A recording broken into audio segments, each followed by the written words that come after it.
तो चलिए आज बात करते हैं एक ऐसी चीज की जो हम सबके घरों में है, दही। लेकिन क्या हम इसे वैसे ही खाते हैं जैसा हमारे प्राचीन आयुर्वेदिक ज्ञान में बताया गया है? आइए देखते हैं। एक सवाल, क्या दही खाना हमेशा हर हाल में फायदेमंद है? शायद ज्यादातर लोगों का जवाब होगा हाँ, बिल्कुल। पर आयुर्वेद की किताबों में इसकी कहानी थोड़ी अलग है। तो आइए इस सिद्धांत की गहराई में चलते हैं।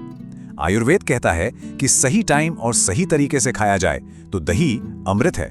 लेकिन अगर तरीका गलत हो तो वही दही जहर भी बन सकता है। थोड़ा हैरान करने वाला है ना, खासकर जब हमने बचपन से दही को एक सुपर हेल्दी फूड माना है। तो चलिए जहर की बात से पहले अमृत वाले हिस्से को आगे रखते हैं। आखिर ऐसी क्या खास बात है दही में जो इसे इतना स्वास्थ्यवर्धक बनाती है?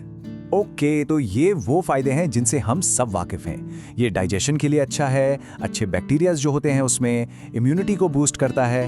फिर कैल्शियम है तो हड्डियों और दांत तो मजबूत होंगे ही, गर्मियों में ठंडक भी देता है, और हाँ, स्किन और बालों के लिए भी कमाल का है। ये सब तो आम जानकारी है। लेकिन अब आते हैं इस कहानी के सबसे जरूरी मोड़ पर। वो आम गलतियां जो हम रोजमर्रा की जिंदगी में करते हैं और जो आयुर्वेद के हिसाब से इस अमृत को जहर में बदल सकती हैं। देखिए, सबसे पहले ये समझना होगा कि आयुर्वेद में दही को गुरु माना गया है। गुरु मतलब हैवी, पचाने में भारी, और बस इसी एक वजह से इसे खाने का तरीका इतना ज्यादा जरूरी हो जाता है। अब जरा इस पर गौर कीजिए। यहाँ वो आम आदतें हैं जो शायद अनजाने में हो रही हैं। नंबर 1, रात में दही खाना। ये शरीर में कफ बढ़ाता है, सर्दी खांसी को न्योता देता है। नंबर 2, सीधे फ्रिज से निकालकर ठंडा ठंडा दही खाना। ये गले और पेट दोनों के लिए ठीक नहीं है।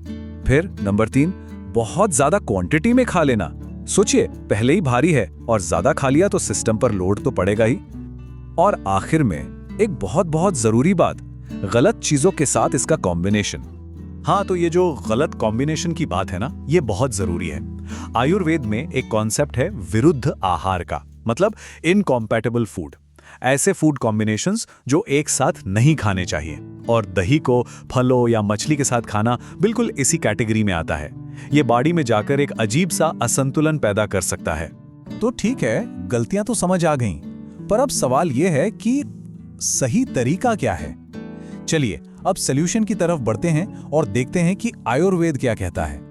ओके, सबसे पहला और सबसे जरूरी नियम, सही समय। तो दही खाने का बेस्ट टाइम है दोपहर। हाँ, लंच के साथ। सुबह खाली पेट कुछ लोगों को सूट कर जाता है, पर सबके लिए नहीं है। और रात में तो बिल्कुल ही नहीं, सख्त मना है, क्योंकि इस वक्त ये शरीर में कफ दोष को बहुत तेजी से बढ़ा देता है। अब आते हैं इसे तैयार करने के तरीके पर। 3 सिंपल स्टेप्स। पहला, हमेशा ताजा दही यूज करें, बासी या पुराना नहीं। दूसरा, इसमें थोड़े मसाले मिलाएं जैसे काली मिर्च या भुना हुआ जीरा पाउडर, ये डाइजेशन में मदद करते हैं। और तीसरा, और ये सबसे अच्छा तरीका है, इसे मथ लें, यानी इसकी छाछ या बटर मिल्क बना लें। इससे ये हल्का हो जाता है और इसके फायदे और बढ़ जाते हैं। तो देखिए, यहाँ बिल्कुल साफ है। सबसे अच्छा तरीका क्या है? कमरे के टेम्परेचर पर रखी हुई ताजी छाछ जिसमें थोड़ा जीरा या काली मिर्च मिक्स हो। और सबसे बुरा, फ्रिज से निकाला हुआ ठंडा गाढ़ा दही, वो भी रात के टाइम। जमीन आसमान का फर्क है ना? तो इन सारे नियमों के पीछे का लॉजिक क्या है? आखिर ऐसा क्यों? आसान शब्दों में ये सब बैलेंस यानी संतुलन के बारे में है। देखिए, आयुर्वेद के हिसाब से दही की जो नेचुरल प्रॉपर्टी है वो है शरीर में कफ यानी म्यूकस, और वाटर और पित्ता यानी फायर और एसिड, इन एनर्जीज को बढ़ाना। तो जितने भी नियम हमने देखे वो बस इन्हीं बढ़ती हुई एनर्जीज को बैलेंस में रखने के लिए डिजाइन किए गए हैं। सिंपल। तो आखिर में सारी बात आकर एक ही जगह रुकती है, संतुलन ही सब कुछ है। और दिन के टाइम जब हमारी डाइजेस्टिव फायर, जिसे जठराग्नि कहते हैं, सबसे स्ट्रांग होती है, उस वक्त दही खाने से ये बैलेंस आसानी से बना रहता है। तो ये सारी जानकारी के बाद अब एक सवाल सोचना लाजमी है कि आज से दही खाने के तरीके में क्या बदलाव लाया जा सकता है।